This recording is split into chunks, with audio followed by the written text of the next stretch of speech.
Alex Kacelnik. Alex, to give you a little biographical information, Alex completed his undergraduate degree in zoology in 1969 in Buenos Aires, and his DPhil at Wolfson College, Oxford. And then after 2 years, which is where I first met him as a graduate student in Oxford in 1973 or so. After a couple of years as a postdoctoral researcher at the University of Groningen in the Netherlands, he returned to Oxford as a research associate with John Krebs, who's I'm sure well known to many of you as the co-author of Krebs and Davis, and become the head of a college. I can't remember which college it is. Jesus College. Jesus College, a tribute to the religiosity of the British. And after that, Alex was elected to a senior research fellowship at King's College, Cambridge, where he also joined the experimental psychology departments I have here, but of course he's in Oxford, not Cambridge. It's skipping your website. Yeah. So he's at the University of Oxford for many, many years. Very distinguished researcher. He's almost as famous as the crow Betty, which in his lab showed not only that crows can use tools, but they can make tools as well. So.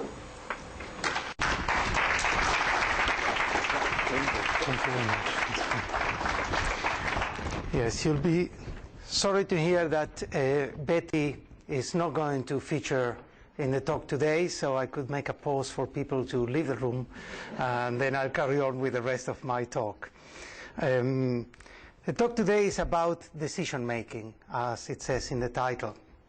And, oops, I'm going backwards.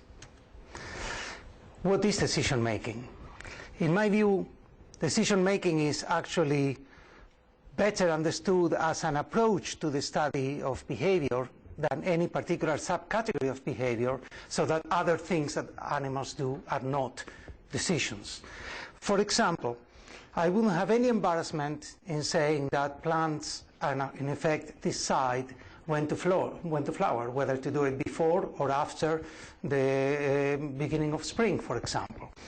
Or that some species of beetles choose the number and size of each individual egg to trade the investment in each one against the maximization of total numbers. I would also have no embarrassment in saying that rats decide how to respond to a lever, for example, or that birds decide whether to walk or fly towards a source of food. Indeed, even further than that, life history decisions like when to reach adolescence, that is, when to stop growing and start investing resources in breeding, also is a decision of sorts. What I'm trying to say here is that whenever we have a biological history of adaptation, we talk about decision making simply as an approach that takes into account the subject as an agent of behavior whose potential goals you are taking into account and whose consequences you take into account, and you don't necessarily make any statement about cognition being involved into taking a decision, like in some of the examples I gave before. But let me start the content of the talk then by discussing one particular biological example, which is inspired on the work of Nick Davis on the Dannock. Mr. and Mrs. Prunella modularis are the Dannocks, have the normal bird or the normal life of a passerine bird in temperate zones. The time when they have chicks in the nest, the female feeds them, and either one male or more also contribute in feeding the offspring. But to understand what's going on, really, you need to move about 3 weeks before the offspring are born, at the time when the female is producing the fertilized eggs, which are going to lead after incubation to this particular clutch of chicks. What happens then? When males defend a territory, this is the alpha males, and the female typically spends a lot of time foraging because she's actually needing a lot of energy to produce the eggs, which could be up to 10% of her own body mass, so they need to feed very, very sharply. The owner of the territory, as it were, the alpha male, stands guard, stopping other males from approaching. However, there tend to be satellite males, which are normally called beta males, that are tolerated on the edges of the territory, but not near the female.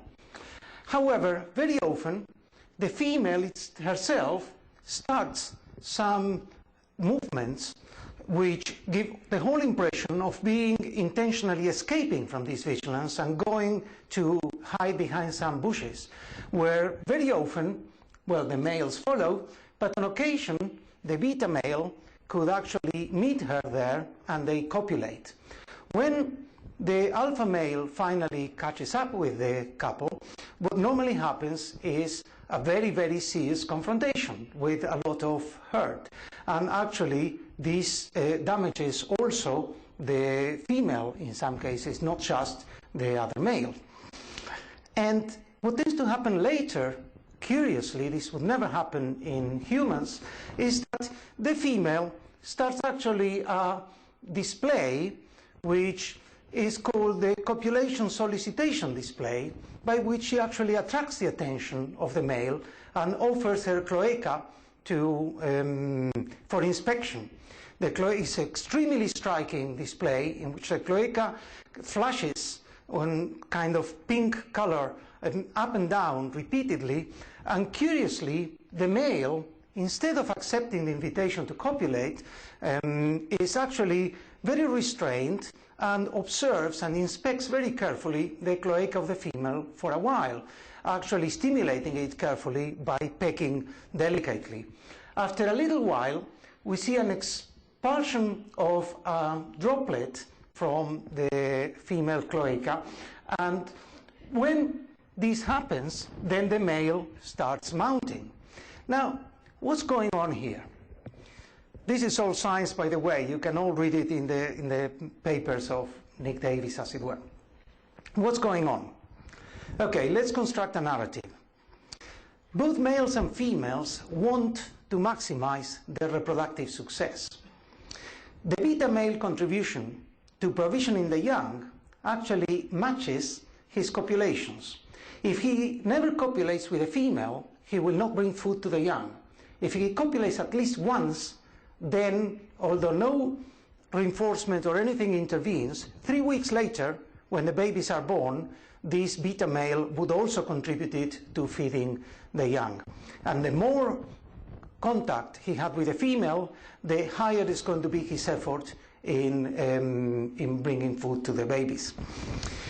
The alpha male, of course, keeps the beta male from siring any offspring by keeping him apart. But the female invites all the males in the neighborhood to copulate in some way so as to make them believe that they actually could be the fathers, or at least some of the offspring, so that they all contribute to feeding the babies when they are born. The males in this species, because of this particular problem that they face, have developed ultra-large testes, so that they flood with every copulation the reproductive tract of the female, leaving no space for further semen from anybody else. But knowing this, the males, before accepting an invitation to copulate, request that the female expels some semen, so that they would know that should they copulate at that point, there would be a chance of actually siring the offspring. Now, what have I been doing? This is all a kind of pseudo-cognitive narrative that you probably realize relates to real facts, but in a tongue-in-cheek type of language. What I've been doing is summarizing adaptationist hypotheses for the explanation of what each of the members of these different assemblage of animals do. It's important to take into account that accounts based on the neural mechanisms underlying what's going on, or even accounts purely based on a tabula rasa type of approach and reinforcement of previous behavior, will not take us anywhere into having any feeling of understanding of what's underlying this behavior. What is it that is guiding what these animals do? So the behavior that we are seeing is highly heritable. has evolved through many generations of doing the right or the wrong thing at the right time of the breeding season. But when I say that the behavior is heritable, it's very important that you realize that I'm not saying that the behavior is rigid and responsive. It's extremely flexible and extremely responsive to what's happening in the environment. Indeed, we talk about one trial learning. These males, just one copulation 3 weeks ago, and they perfectly remember. I'm sure many of us here would not remember a single copulation 3 weeks ago. And they actually remember what they want to remember, or what they have been built to remember appropriately, because it's of great significance for their survival and reproductive success. So this is the context in which we want to understand animal decision making, and context in which animals have been exquisitely designed by thousands or millions of generations to actually achieve particular goals which have to do with the selective process by responding selectively and flexibly to the circumstances that surround them in the real world. However, what do we do to study them? We isolate particular components and we look at them in impoverished situations, which we need to do because that's a necessity of at least some aspects of the scientific method. But we should not forget, what is it that we are trying to understand? We are trying to understand this beautiful construction of evolution, which is the behavior of animals in their natural world. Now, I too have a dream. My dream is one day to see a multidisciplinary, explanatory, predictive, and also descriptive theory of behavior and decision making. And the theory I'm dreaming about would actually fit both animal and human data, would not be merely descriptive, but actually refer to processes underlying what we are observing. One day, this kind of theory will also involve neurobiology for the details of what the animals are doing. But for now, I'm happy to wait a little bit with at least some of the most complex aspects of behavior. I have an algorithmic theory that tells me what is going on at a level of process. I would also like my theory to make normative sense, evolutionary sense, economic sense, to understand why the animals are doing things in the sense of what have been designed to achieve. I would like the theory to have interdisciplinary relevance. That is, I would like people from other areas, economists, physicists, to be able to resonate with the kind of things we discover, to read them, and I would like us to have to be taken into account by them in the same way that we are taking the discoveries into account. I would also like a theory that has as few parameters as possible, fitted parameters. Parameters that make a lot of biological sense I'm not too concerned about. But those that we have floating there just to make the data adjust to unknown sources of variance are something that we may have to include, but they are really a nuisance for my theory. I would also like the theory to make counterintuitive predictions and, if possible, quantitative ones. And I would like it to have heuristic value to tell me what should I be asking next, what kind of experiments should I be doing in the future. Now, this is when the title of the talk becomes explanatory. Benjamin Franklin once wrote a letter. He wrote a letter to Priestley, who was an intellectual and a theologian of his time. And the letter was about how do you take difficult decisions. You don't need to read all the details, although I'm sure you will while I'm talking. But what Franklin was suggesting is that when you have a very difficult decision to make, this is difficult because these decisions have many dimensions. At a particular time, you can only think about one or the other. If you're buying a house, for example, you would think about the distance from school, or you would think about the price, or the size of the kitchen, or the garden. And when you are comparing different options, it's extraordinarily difficult to actually consider all of them at once to make an appropriate decision. So what he said he does is split a page in two and write the pros on the left, the cons on the side, and look at the value of each of these arguments and cross them as they are more or less iso equivalent in value. Sometimes you have to cross 2 on one side against 1 in the other, and in the end you find the kind of things you cannot reduce, so you think about that and you take your decision. Now, it's interesting because it's systematic and it probably leads to rational choice. The problem is, who does it? And I think the main value of this, of his proposition is that from an early time he actually identified two things which I want to refer to here.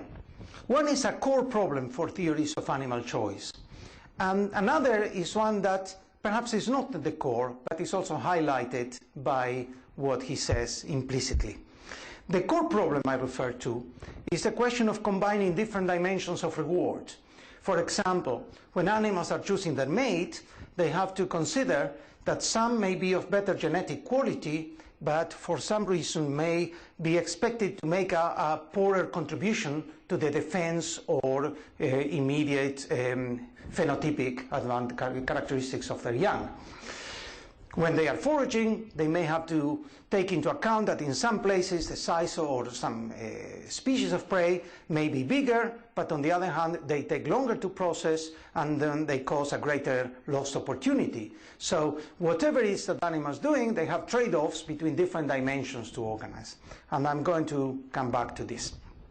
And the other difficulty is the effect of having a richer environment. Imagine that you have only one thing that you have choose. I mean, if you say that in England, if you go to buy ice cream, they tell you, would you prefer vanilla or chocolate? In America, if you're going to go and buy ice cream, you have 45 different combinations and sizes and these kind of things. Normally, I can't actually decide about it.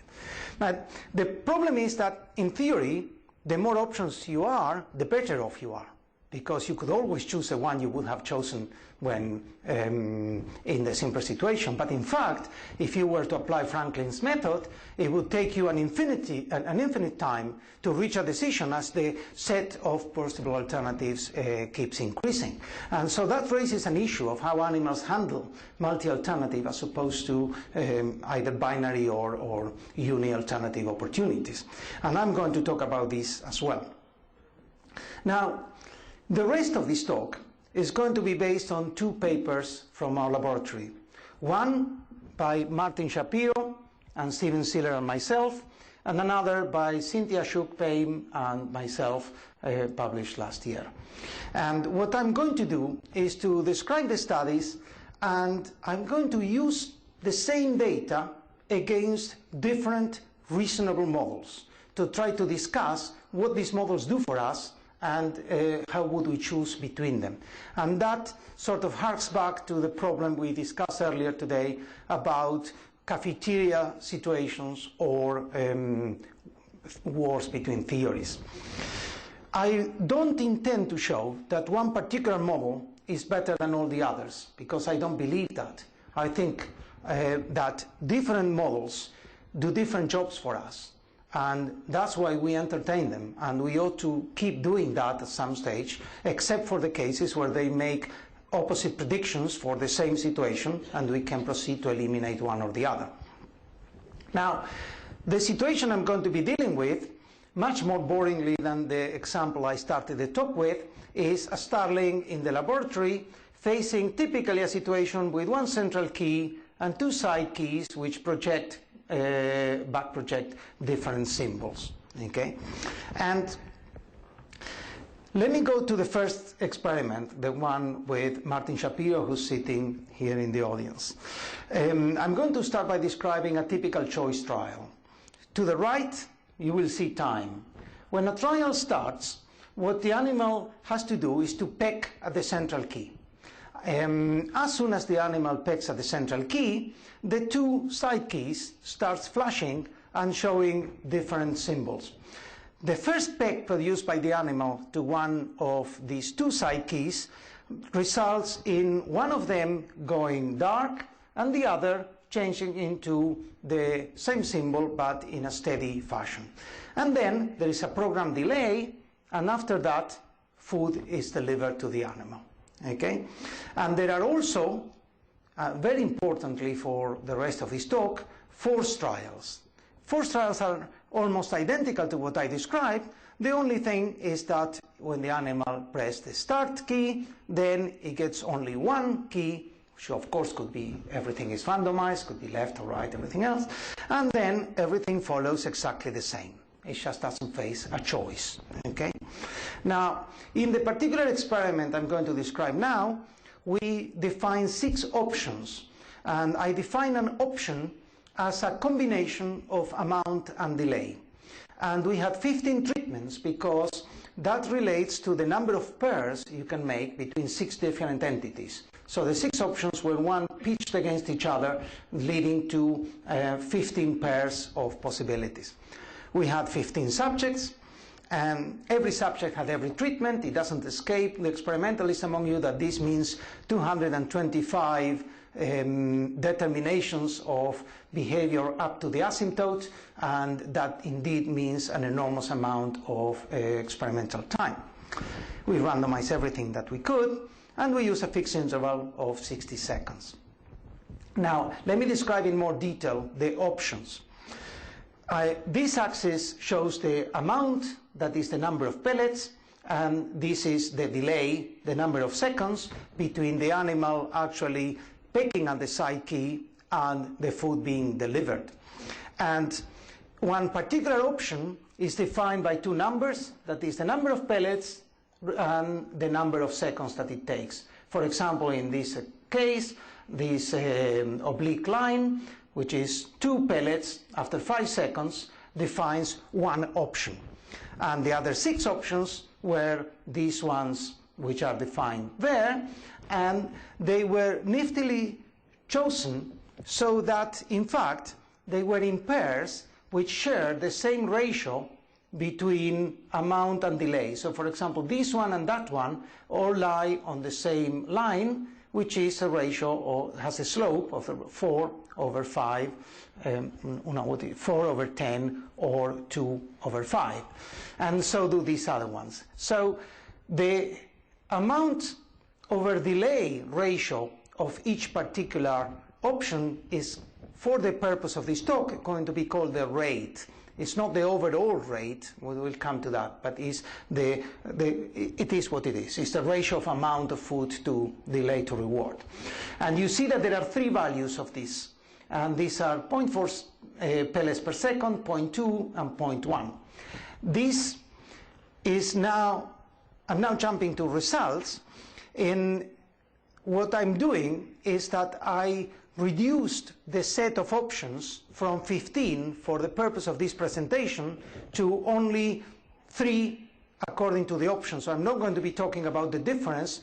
Sorry, let me go back. I'm not going to be talking about the difference between these 2, although some people say that animals actually have an inordinate preference for small early with respect to large late. This is a statement I strongly disagree with, because if you have them on the same ratio, they do exactly what they have to do according to a particular model. Sometimes, in some contexts, they don't, and that's also a matter of discussion. But here, what you see is the results for choice in all the cases where the option that is plotted on the vertical axis had a rate of either 0.4 or 0.2 or 0.1, and the alternative also had either 0.4 or 0.2 or 0.1. Naturally, when it's the same rate, it's because a combination was different, right? And what we see is the following. I know these are difficult to visualize sometimes, but in effect, if you look at when it's 0.4 in one and 0.4 in the other, you expect 50%.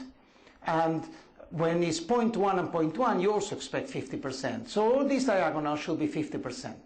It is pretty much what it is for all these combinations, but in one case, we had a deviation that is an embarrassment I'm not going to talk about. We don't understand it. This was systematic and statistically valid, but that's it.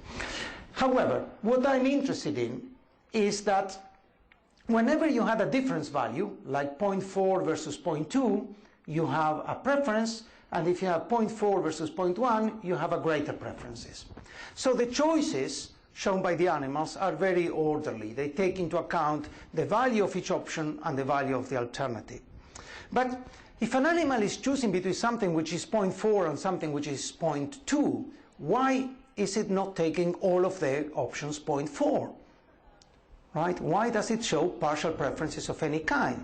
So this is the type of functional question we should start by asking, rather than assuming that a well-known regularity in some empirical context explains it because it has been seen anywhere else. So if someone said to me that this is explained because of the matching law, I would say, no, the matching law doesn't explain this at all. The matching law might actually be accurate, or might not, but suppose that it is accurate for describing what I'm seeing. That's an empirical regularity, and that's fine. But I want to understand why the animals are not actually doing the right thing here.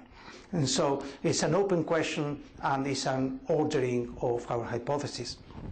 Now, let's try to think how we can compare different models. The first thing is to pick the models we have available and ask how do they fare in predicting the results that we are collecting. Typically, as Randy Grace pointed out, models of choice use two algorithms. One is to assign value to each of the options, and the other is to allocate behavior as a function of the value that has been allocated. So you could actually produce models that combine these two things in one, or ignore value altogether. But my problem is that for my thinking of what animals should do, some objective computation of value based on the real biology of the situation is actually quite fundamental. I'm not quite willing to give up the notion that animals ought to do certain things because I know that this would be better for them than doing something else. So I want to keep value, and if anything, my problem is with the second, because why would I allocate behavior in any way which is not an absolute maximization of value? And here is where the weakest point of this whole talk, which may have others, but this is the weakest one I perceive. And this is that I'm now going to proceed to use value matching in all the models I'm going to discuss but one, simply because it works. And that's a big embarrassment for me, but I'm trying to discuss quantitative fitting of models, and so I'm going to use it now. I don't intend to imply by this that I think this is an explanation in any kind. Okay? Now, before I start comparing models, let me move to a choice trial again to point out some elements which will play an important role. Suppose that the animal is facing this choice and then makes its first peck and then it's experienced a delay. Now, what's this? This should actually be 0 according to any logic of rate maximization, or at least it should be as short as is psychophysically possible for the animal to show a reaction time. It is in effect a waste of time, a waste of opportunity that is not programmed by us but is introduced by the animals. So I'm going to use this as an independent variable in some of my analysis, and in fact it's going to become a central actor a bit later in the talk. Now, this latency is not programmed, it's introduced by the birds. In reward terms, it's just wasting time. And one possibility is that it's the time that the animal is taking to decide. The animal is actually, if you allow me the anthropomorphic language, is thinking which one is going to take, and you could use any language you want for this, but effectively it's an evaluation time. That's a possibility. Now, I'll keep that in mind, or I'm going to discuss it later. Now, just briefly, for those who may be just starting to be exposed to the use of models, how do you actually test whether models work for you quantitatively or not? One thing you do is you pick any model, these are imaginary data, and you look at what the model predicts in some numerical scale, you look at what you have observed, and you plot a regression, and what you want, in fact, is for a line, a regression line, to have a slope of 1, meaning that this is equal to that. On the other hand, to have no intercept, that is that it is not parallel with a particular bias, and you want the points to be very close to the regression line so that the line itself explains most of the variance between data. All the difference between data in the vertical axis is explained by the difference in the horizontal axis. So this is the way that is a standard approach to look at whether models fit or not quantitatively. I'm going to use this, and I'm going to use this for all the main available models using a different value for each of the models. That's what defines them, but then it's going to be value matching to generate behavior as a consequence of the value assessed. So let's start. My start point is the logical economic optimum of maximizing the amount of food per total unit of time. And this is what classical optimal foraging theory did, and the idea was that value is defined by the amount over all the times that it takes you to complete one cycle.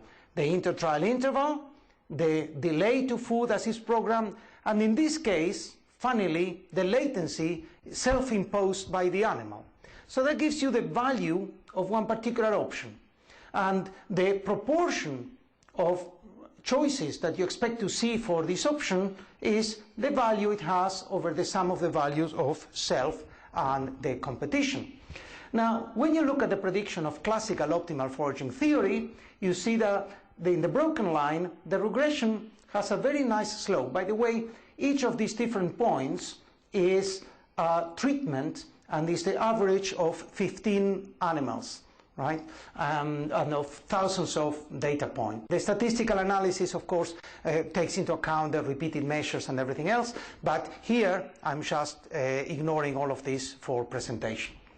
Now what you see is that this line is pretty good in terms of the slope being very close to 1. Indeed, it explains a lot of the variance, about 70% of the variance, but it has a quite significant intercept. The solid line is a regression forced to pass through the origin, and is obviously much less satisfactory here.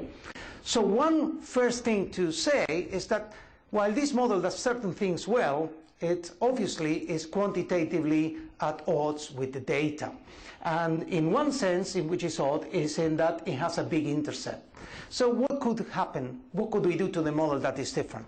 Well, there are reasons of different kinds, which I'm not going to rehearse here, while we may think that the intertrial interval may have less of an impact than the delay between your action and the food. My main hypothesis for why that is the case is that if you're going to learn which actions are relevant, it's very difficult to do an attribution of the ITI to either of the options, because that is common, while when you experience a reward, you can attribute value to the last decision that you took, and then you can learn by reinforcement of your decisions differentially to pick more one or the other. Others don't particularly buy that argument, like David Stevens disagrees, but in any case, the next model is the same thing without the intertrial interval.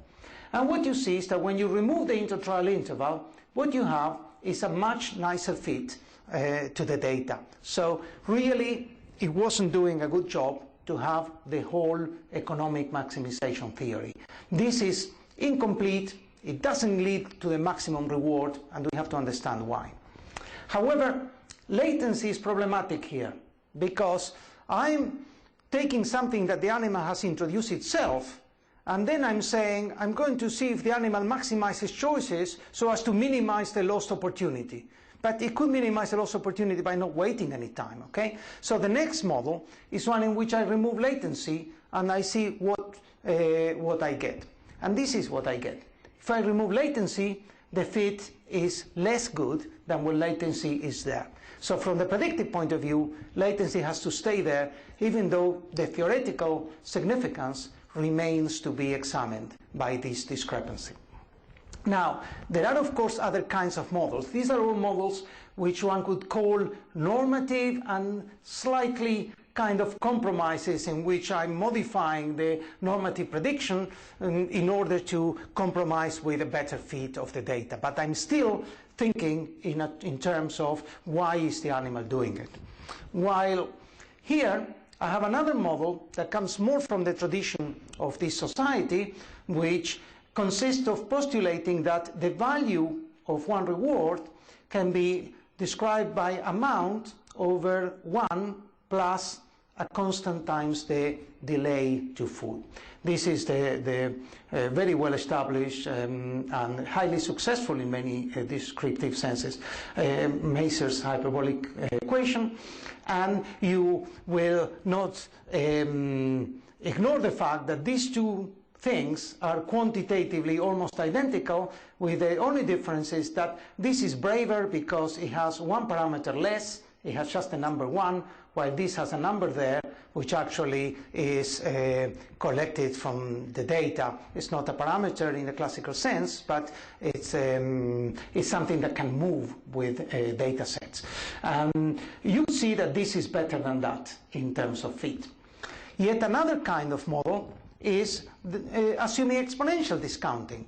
When you look at exponential discounting, value now is a function of amount and delay raised to some power, and this one does exceedingly well, much better, or a little bit better, because all are quite good, than the others, but of course it has a very unfair advantage. And the unfair advantage of this model is that it has a free parameter, and this is choosing the parameter that best adjusts to the data. I used an exponent of 0.8, but I have no particular a priori reason to choose 0.8. It was only that it does a better job at predicting. So you cannot say that this is better than that, because this one didn't allow any of the variables to change freely. It's not adjusted. If you were to add to this one another constant or something, it would do just as well. Or if you would add to this a parameter which would bring this down by subtraction, this would be spot on because the slope is perfect. So we want theories with few parameters. Now, take into account all models do quite well. Exponential discounting is great, but on the other hand, it has an unfair advantage.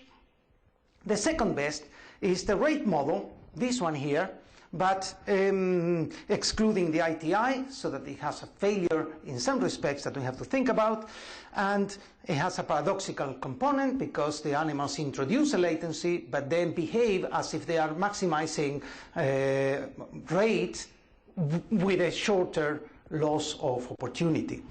So I'm going to focus on latency, because latency is actually what is giving trouble here. So let me remind you what latency is. Latency is the time taken by the animal to respond there, okay? In a forced trial, there is nothing to choose. So if Benjamin Franklin were a starling, it would immediately jump at it, because there is nothing to elaborate. If this latency were the elaboration time, the time that the starling is thinking which of the options is going to choose, then again, this thing would be shorter in forced trials than it is in choice trials, when the animal has to evaluate the two possibilities. Now, what does the latency actually do in the data? Well, this is forced trials only. This is the rate the animal is facing in the forced trial, and this is the alternative rate. That is, this is the other option present in that treatment, but not in that particular trial. Okay? And what you see is that this is latency in seconds. What you see is quite considerable, quite a few seconds, you can read there. But you could see, now this is now the poorest and this is the richest treatment. And when you see that when the rate offered by one option gets better, whatever the value of the alternative, the latency gets shorter in forced trials. So they take it up faster, the better it is. But on the other hand, what you see is the effect of the ghost option, because for any particular value of the option you have in front of you, the better the value in the rest of the environment not present in that trial, but the value of the other option, the longer it takes for the animal to accept what is facing in that trial.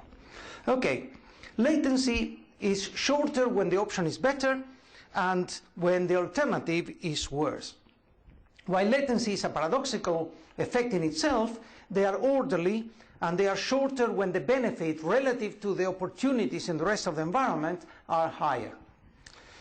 Now, let me introduce another model, which is of an entirely different nature from the ones we've been discussing. We know now that latency is a fact of life, whether we like it or not. And we know that when the animal is facing a single option, it takes some time to respond. Now, we also know that it's a decreasing function of the improvement expected from an option relative to the context in which it finds itself. When the animal is facing a choice, this is the essence of the model I'm describing now. When the animal is facing a choice, the two options elicit a frequency distribution of latencies as if exactly when they are on their own. However, the one that is a shorter latency censors the other and is expressed as a choice.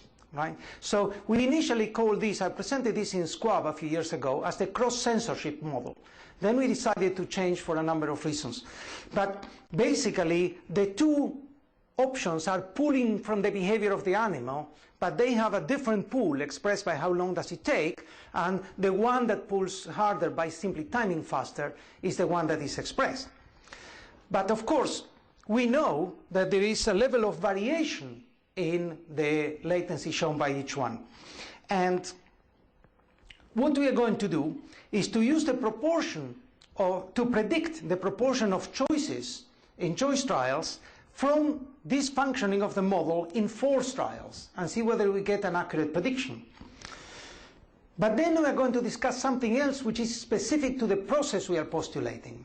And this is that the latency to choose should be shorter than the latency should show in single trials. Exactly the opposite of what Franklin would say and what the deliberation logic would say. Right? And the reason it's shorter is because only the early expressions of your behavior are shown in choice trials. Right? Only the shorter latencies within your own distribution.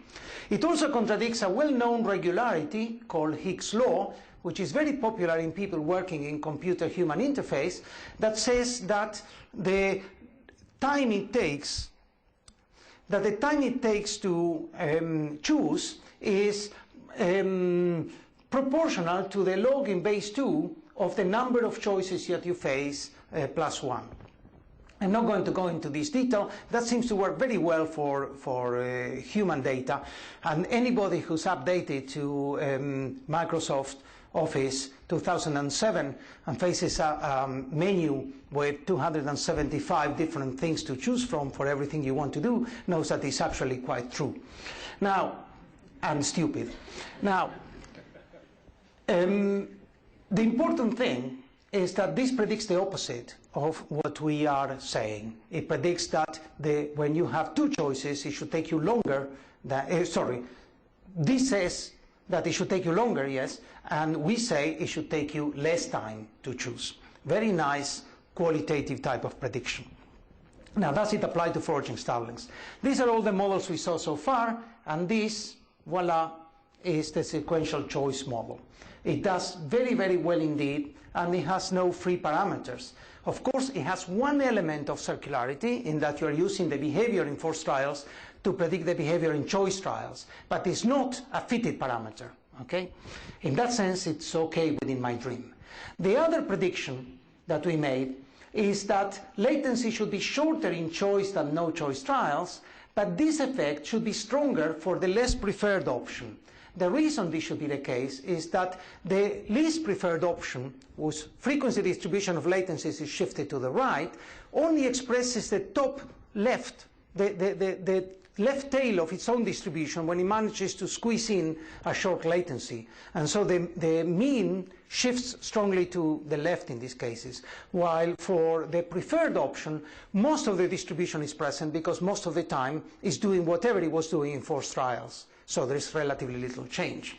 Now, this is the preferred option, And this is the opposite of latency. We use 1 over latency, called the immediacy of response, in force trials, and this is in choice trials. Now, what we see is that this is the line of equality, and what we see is that most of the points lie above this line. And that means that this immediacy which is the opposite of latency, is greater than this immediacy, and significantly so as it happens. So our prediction works, but the effect is not too striking. It should be stronger here, and indeed it is stronger here. So now we predicted what the number of choices would be and how the latencies to choice should change with this very simple model. So I want to go fast because I want to tell you another story quickly. Now, this model fits the data better than other parameter-free models. It correctly predicts shorter latencies in choice. It correctly predicts that latency shift towards shorter should be stronger in the least preferred option because it's most censored. And it rejects the idea that choices involve evaluation, and because of that, they may take longer to do. So we think, functionally speaking, and I'm not going to take too much to discuss this, that the reason this works is that in nature, the latency expresses the tendency of the animal to go away and do something else, right? To reject that particular option. And in the laboratory, all the animal can do is simply say, oh, I got the wrong one, and then looks away, maybe it looks, and then it goes back and takes it, and that process takes time. We have actually tested this quantitatively, but I'm not going to describe the data today. It was partly described in a poster that Justin O presented last night. Now, basically the idea is that choice, simultaneous choice, is an unnatural situation for the animals, and the more typical situation for which they have evolved is to encounter one option at a time and contrast them with the opportunities of the rest of the environment. Now, what's the difference between Franklin and Starling?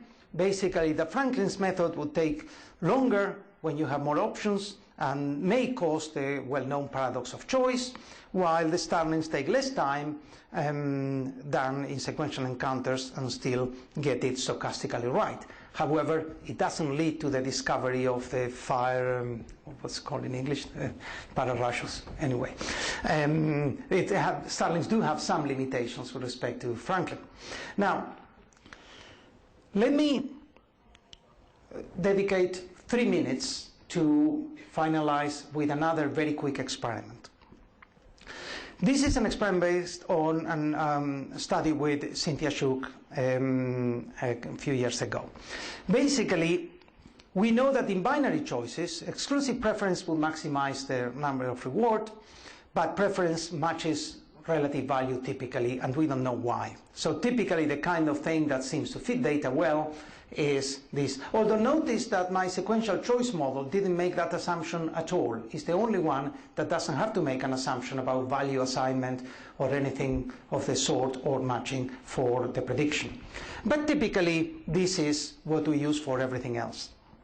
Now, in most research in animal behavior, animals are given two alternatives, and we define the preferences by what they do in choices between two options. The question is whether, when we have more options, the principles uncovered by using two are still quite valid and significant. And this is what this experiment is about.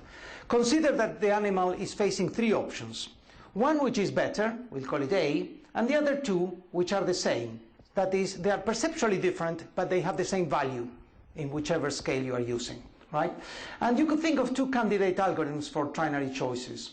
One is what I call one at a time, which basically says that you roughly match the value of each option with respect to the sum of all the existing behavioral alternatives. And the other possibility is hierarchical.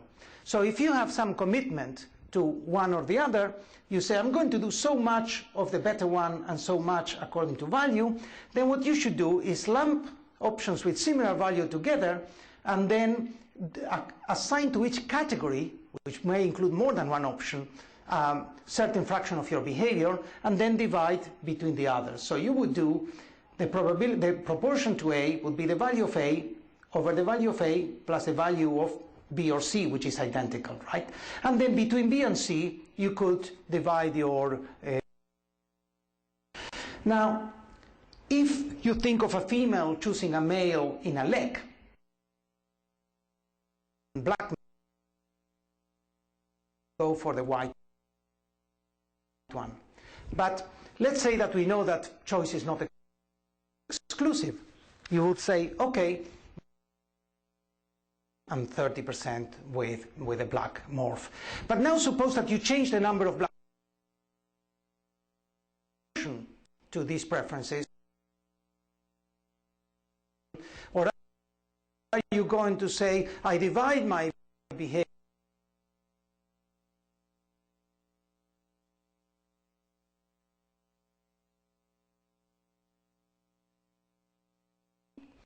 and two that we call fixed.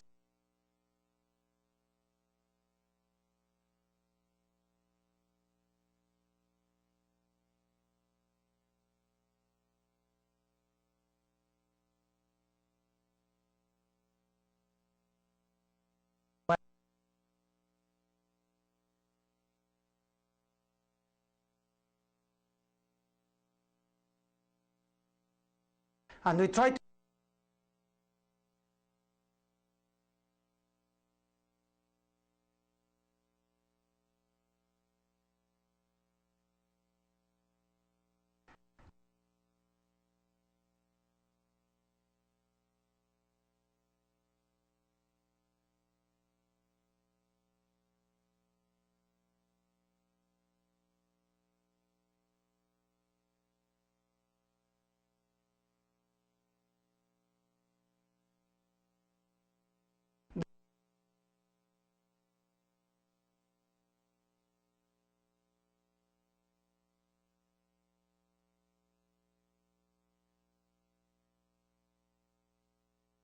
a category of value.